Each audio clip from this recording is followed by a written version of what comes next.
Hello, this is Joe, I am still your reviewer. The Last Witch Hunter, starring Vin Diesel. You know what?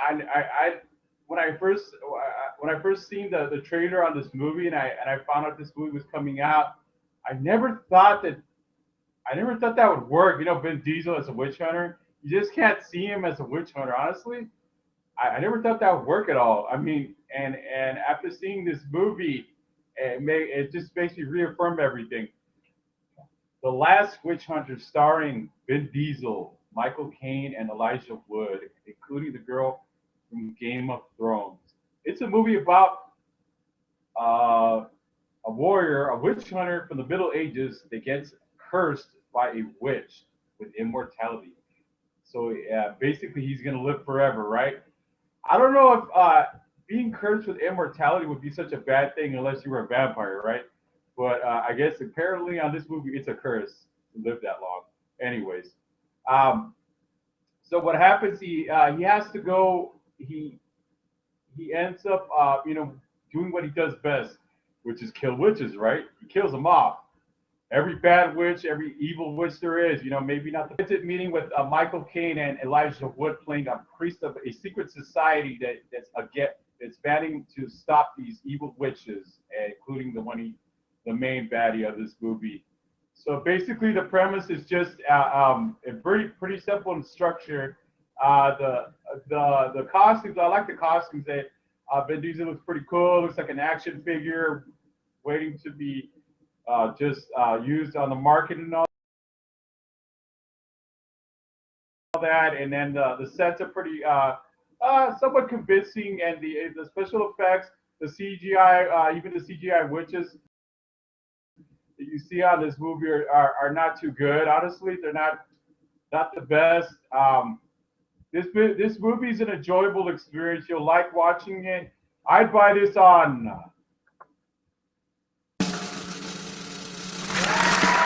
I'd buy this on DVD. It was up to me. I'd buy it on DVD. So basically, this movie was a brainstorm of Vin Diesel himself because basically, secretly, he's a nerd. Okay, he's that really cool, flashy dude from Fast and the Furious movies that we all know and love. You know, the kind of movies where you hear him talk, like where he says things like, Name is Milo. I'm a wheelman. anyways, Vin Diesel. Okay, he's out of his comfort zone in this movie. He's not. He's basically challenged on this movie, and there's not much he could do. I think it's just, I don't know if it's me, maybe it's just his voice. It's been a long day without you, my friend, and I'll tell you all about it when I see you again. It's been a long day without you, my friend, and I'll tell you all about it when I see you again. And the look kind of changes on this movie. You see him with long hair, you see him bald again like he usually is, but it just, it's not.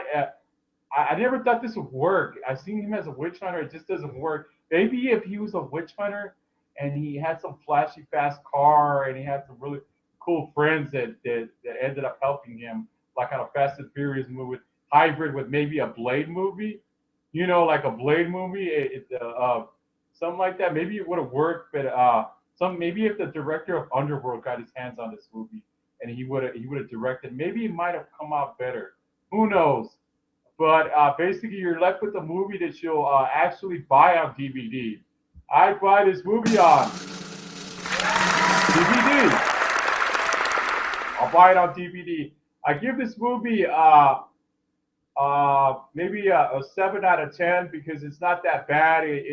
Yeah, I guess you could say it's not too good on the surface, but you'll have a great time. There's a lot of great scenes where you'll see he uses this flaming sword, and it gives, I mean, it's like this is a basic by the numbers action movie meets paranormal, supposedly paranormal thriller. So you're not gonna get there. There's only one thing you can get out of that, really honestly. And like I said, he fights. There's a monster in this movie. Real. I mean, this is. I'm not talking about Jurassic World or Godzilla 2014. This monster does not look real, and it's just sad though because all that went into making this movie, even him making an appearance at Comic Con and all that stuff, talking about the movie potential. There's potential of making it into a franchise, but it's basically a failed attempt on his part and all the directors and whoever decided. And Michael Caine being on this movie. Michael Caine is such a he's I think Academy Emmy Award winner, so having him on this movie is like a big deal. Okay, this guy doesn't know how to make a bad performance at all. He's great at what he does. Elijah Wood, he's kind of been lost the last couple of years since the Lord of the Rings went down, and that was it. That's pretty much it for him. So he's been fighting to get find a role suitable for his for Frodo Baggins. Basically he hasn't found his cup. He hasn't found his next franchise. So the poor guy's struggling right now. But I think Elijah Wood is a great actor. I see him. I remember seeing him on the faculty. Stuff like that. So being that they're preset, it kind of gives you like a Constantine meets like a, maybe a little bit of underworld thrown in a little bit with certain things in it, and like I said, if it would have been directed by somebody else, maybe it would have worked. But it's just another movie for the sake of action and special effects and bad CGI. That's just what this movie's all about. You cut it down to its most base parts.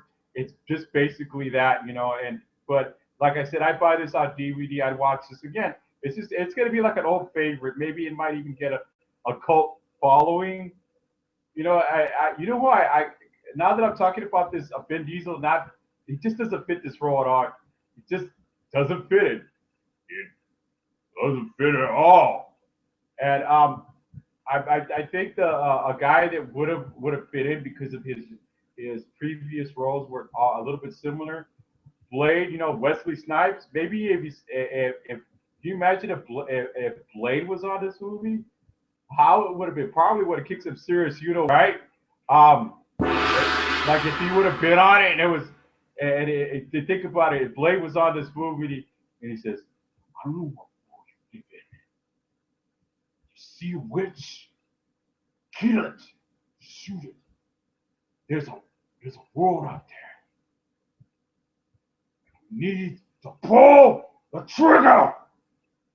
And I mean, imagine him on this movie. I think it would have helped a lot. Honestly, I think this movie probably would have made more money if Wesley Snipes me just lit that fire. To me just another dead bitch. And I think it would have helped a lot. I mean, there's a lot of movies where a lot of actors that wanted a role. I don't know. I don't know if too many people wanted this role actually, but maybe Keanu Reeves. Oh, Keanu Reeves on this movie. Oh man, I think I haven't seen too many emotional acting for him in quite a while. Imagine Keanu Reeves on this movie. See a witch, you gotta kill it, dude. It's totally excellent, dude. I see all the witches. Witches are real, dude. Yeah, dude. So I mean, if you're looking for an actor that fits this role, I mean, it's kind of, you probably would have gone with maybe Sean Bean or something like that. But I kind of like Wesley Snipes though, but Sean Bean or something like that, or somebody maybe even Mr. Chris Hemsworth or something like that. But not Vin Diesel. It just doesn't fit. You know what Vin Diesel is good for? To fast cars, hot looking women, hipster people, and all that stuff. That's what he's good for. He's an actor that conjures up those kind of images. He that's where he started his career, and it's just like it's unable to get out of that plateau, which is Fast and Furious or Furious or whatever, or Fast Five, whatever you want to call it. He seems to be stuck in a box or something. and he has a very limited range.